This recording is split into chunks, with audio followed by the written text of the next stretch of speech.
স্বাগত খেলাযোগে আপনাদের সাথে আছি আমি ফাইম রহমান। বাংলাদেশের বিপক্ষে সিরিজ খেলতে ঢাকায় নিউজিল্যান্ড দলের একাংশ পূর্ণ শক্তির দল না হলেও সতর্ক থাকতে হবে টাইগারদের, মন্তব্য নান্নুর। নিউজিল্যান্ডের বিপক্ষে সিরিজ সামনে রেখে মিরপুরে চলছে বাংলাদেশ দলের প্রস্তুতি। ইনজুরিতে পিএসএল শেষ ইমনের, অনিশ্চিত আসন্ন সিরিজ। নিউজিল্যান্ডের বিপক্ষে প্রথম 2 ওয়ানডের জন্য বাংলাদেশের 15 সদস্যের দল ঘোষণা। পাকিস্তানের বিপক্ষে সিরিজ জয়ীদের ওপরই আস্থা সুমনের, আছেন মোস্তাফিজ রানারাও। ওপেনিংয়ে তামিম সৌম্য, বোলিংয়ে মুস্তাফিজ তাসকিনের সাথে স্পিড স্টার নাহিদ রানা, স্পিনে মিরাজ রিশাদ, আছে তানভীরেরও সম্ভাবনা। মিডল অর্ডার সামলাবেন হৃদয় লিটন। সেক্ষেত্রে নিউজিল্যান্ডের বিপক্ষে প্রথম ম্যাচে কেমন হতে পারে টাইগারদের একাদশ, তা নিয়ে থাকছে প্রতিবেদন। নিউজিল্যান্ডের বিপক্ষে আসন্ন সিরিজকে সামনে রেখে সম্ভাব্য একাদশ নিয়ে চলেছে আলোচনা। ঘরের মাঠে সর্বশেষ সিরিজে জয়ের আত্মবিশ্বাস ধরে রেখে দল সাজাতে চায় টিম ম্যানেজমেন্ট, তবে কিছু জায়গায় পরিবর্তনের আভাসও রয়েছে। প্রথমে যদি বোলিং ইউনিটের দিকে নজর দেওয়া যায়, পেস আক্রমণের নেতৃত্বে থাকবেন মুস্তাফিজুর রহমান, তার সঙ্গে নতুন বল হাতে দেখা যেতে পারে তাসকিন আহমেদকে। তৃতীয় পেসার হিসেবে এগিয়ে রয়েছেন নাহিদ রানা, যদিও কন্ডিশন বিবেচনায় শরীফুল ইসলামও সুযোগ পেতে পারেন, তবে নাহিদেরই সম্ভাবনা বেশি। স্পিন বিভাগে ভরসার নাম অধিনায়ক মেহেদী হাসান মিরাজ, লেগ স্পিনার রিশাদ হোসেন। এই দুই স্পিনারের মাঝেই ওভারের গুলোতে দলের জন্য গুরুত্বপূর্ণ ভূমিকা রাখবেন, তবে রিশাদকে কোনো কারণে না খেলালে সুযোগ পাবেন তানভীর, যার সম্ভাবনা কম। ব্যাটিং লাইনে ওপেনিং জুটিতে দেখা যেতে পারে তানজিদ হাসান, তামিম ও সৌম্য সরকারকে। তানজিদ সর্বশেষ ম্যাচে সেঞ্চুরি করে নিজের জায়গা পাকা করেছেন, আর সৌম্য সাম্প্রতিক ইনিংসে দারুণ ছন্দে থাকায় তাকে দলে ফেরানোর সম্ভাবনা বেশি। নাম্বার 3-এ থাকবেন অধিনায়ক নাজমুল হোসেন শান্ত, যদিও সাম্প্রতিক ফর্ম কিছুটা প্রশ্ন তুলেছে, তবুও টিম ম্যানেজমেন্ট তার উপরই আস্থা রাখতে চাইবে। 4 ও 5 নম্বরে মিডল অর্ডারের দায়িত্ব সামলাবেন লিটন দাস ও তাওহিদ হৃদয়। ইনিংস গড়া ও স্পিন মোকাবিলায় তাদের দক্ষতা দলের জন্য বড় সম্পদ। নাম্বার 6-এ ফিনিশারের ভূমিকায় দেখা যেতে পারে মহিদুল ইসলাম অঙ্কন, যিনি শেষ দিকে দ্রুত রান তোলার সক্ষমতা রাখেন। সেই ক্ষেত্রে বাদ পড়বেন আফিফ। এরপর 7 নম্বরে থাকবেন মেহেদী হাসান মিরাজ, যিনি অলরাউন্ডার পারফরমেন্স দিয়ে ম্যাচের মোড় ঘুরিয়ে দিতে পারেন। 8 নম্বরে রিশাদ হোসেনও ব্যাট হাতে গুরুত্বপূর্ণ অবদান রাখতে সক্ষম। সবকিছু মিলিয়ে জয়ের ধারাবাহিকতা বজায় রাখার লক্ষ্যেই ভারসাম্যপূর্ণ একটি একাদশ সাজাতে পারে বাংলাদেশ। আগের ম্যাচ থেকে বাদ পড়তে পারেন আফিফ ও সাইফ। খুব একটা ভালো সিরিজ কাটেনি সাইফের, 15 মাস পর এসে নিজেকে প্রমাণের ব্যর্থ হয়েছেন আফিফও। সেই ক্ষেত্রে ব্যাটিং অলরাউন্ডার সৌম্য ও ফিনিশার অঙ্কন এই একাদশে দেখার সম্ভাবনা বেশি। নিউজিল্যান্ডের বিপক্ষে প্রথম ওয়ানডেতে ঢাকায় 17 তারিখ সকাল 11টায় মুখোমুখি হবে টাইগাররা। হাবিয়ার কাবরেরার বিদায় ঘণ্টা বাজার পর থেকেই বাফুফেতে বিশাল কর্মযজ্ঞ। লাল সবুজের ডাগ আউটে কে বসবেন তা নিয়ে ফুটবল পাড়ায় এখন উত্তেজনার পারোত্তুঙ্গে। শোনা যাচ্ছে বেশ কয়েকজনের নাম, যাদের বেশিরভাগেরই রয়েছে লম্বা সময়ের অভিজ্ঞতা। সবচেয়ে রোমাঞ্চকর নামটি উরুগুয়ের সাবেক বিশ্বকাপ coach Diego Alonso. Luis Suarez কাভানিদের এই সাবেক গুরু বর্তমানে কোনো দলের সঙ্গে চুক্তিবদ্ধ নেই, যা বাফুফের জন্য এক বিশাল সুযোগ। তার হাই ইন্টেন্সিটি ফুটবল দর্শন বাংলাদেশের বর্তমান স্কোয়াডের গতিশীল ফুটবলের সঙ্গে দারুণভাবে মিলে যেতে পারে, যদিও তার পারিশ্রমিক হতে পারে বড় বাধা। দক্ষিণ এশিয়ার ফুটবলে যারা পরীক্ষিত সাফল্যের খোঁজ করছেন, তাদের প্রথম পছন্দ হতে পারেন পিটার সেগার্ড। আফগানিস্তান ও মালদ্বীপের কোচ হিসেবে তিনি এই অঞ্চলের ফুটবলকে খুব কাছ থেকে দেখেছেন। মালদ্বীপকে সাফ চ্যাম্পিয়নশিপ জেতানো এবং সম্প্রতি তাজিকিস্তানের হয়ে এশিয়ান কাপে তার অবিশ্বাস্য সাফল্য তাকে ডাগ আউটের দৌড়ের সবচেয়ে বাস্তবসম্মত ও শক্তিশালী দাবিদার করে তুলেছে।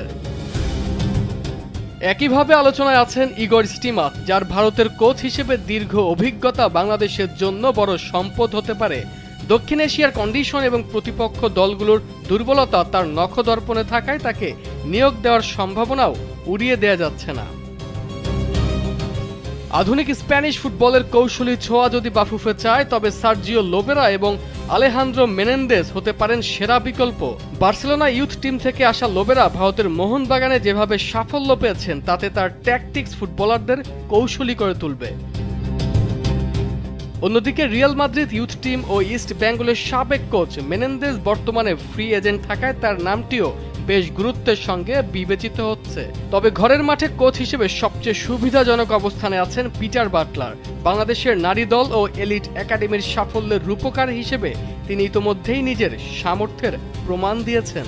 এখন দেখার বিষয়, বাফুফে কি কোনো বিশ্বখ্যাত নামের পেছনে ছুটবে, নাকি পরিচিত ট্যাকটিক্সেই ভরসা রাখবে।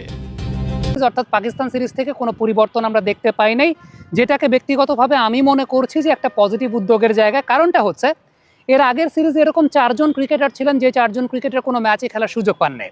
So ultimately they got chance in the national side, but without playing, without doing anything they will be dropped. এই বিষয়টা বা এই কালচারটা থেকে বেরিয়ে আসাটা খুব গুরুত্বপূর্ণ বলে আমার কাছে মনে হয়।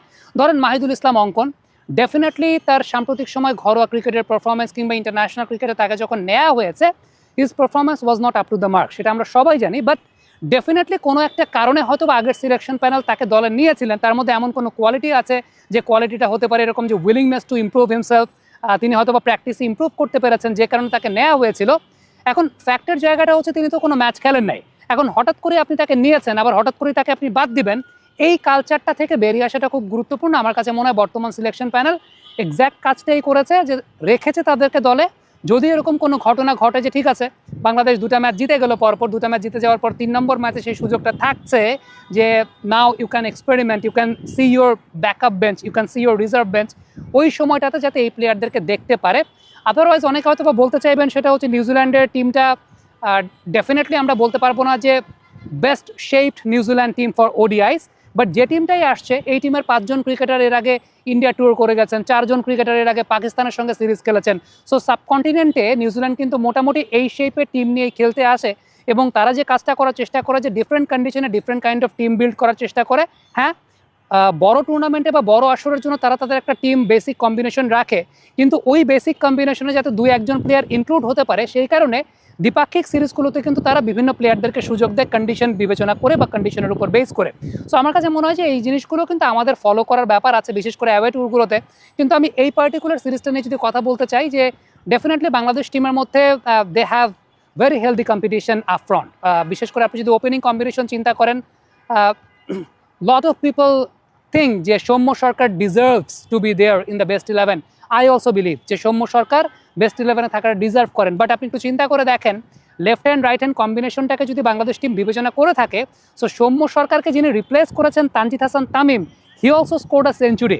দ্যাট মিনস এটা আমাদের ক্রিকেটের জন্য একটা পজিটিভ সাইন। ডেফিনেটলি সৌম্য সরকার তিনিও ফর্মে ছিলেন, তিনিও ভালো করেছেন, বাট তাকে যিনি রিপ্লেস করেছেন সেটা টিম কম্বিনেশনের কারণে হোক কিংবা ওই মুহূর্তে কারেন্ট শেপ বা কারেন্ট ব্যাটিং ফর্ম অনুযায়ী হোক, যাই হোক, তানজিদ তামিম কিন্তু ডেলিভার করেছেন। He scored a century, he has scored a massive century. এবং এটাই আমাদের দেশের ক্রিকেটে একটা অনেক বড় পজিটিভিটির জায়গা, যে একটা পার্টিকুলার পজিশনে ইউ হ্যাভ ভেরিয়াস কম্পিটিশনস। হ্যাঁ, Saif Hasan he is not able to perform well in the ODIs. টি-20 ক্রিকেটে যেভাবে পারফর্ম করেছেন লাস্ট ওডিআই সিরিজটাতে সেভাবে পারফর্ম করেন নাই। বাট মাইন্ড ইট, এই ওয়ানডে সিরিজের আগে লাস্ট যে ম্যাচটা খেলেছিলেন সেখানেও কিন্তু 70-এর উপর রান করেছিলেন এগেনস্ট ওয়েস্ট ইন্ডিজ, এবং Soumya Sarkar and Saif Hasan they build a partnership of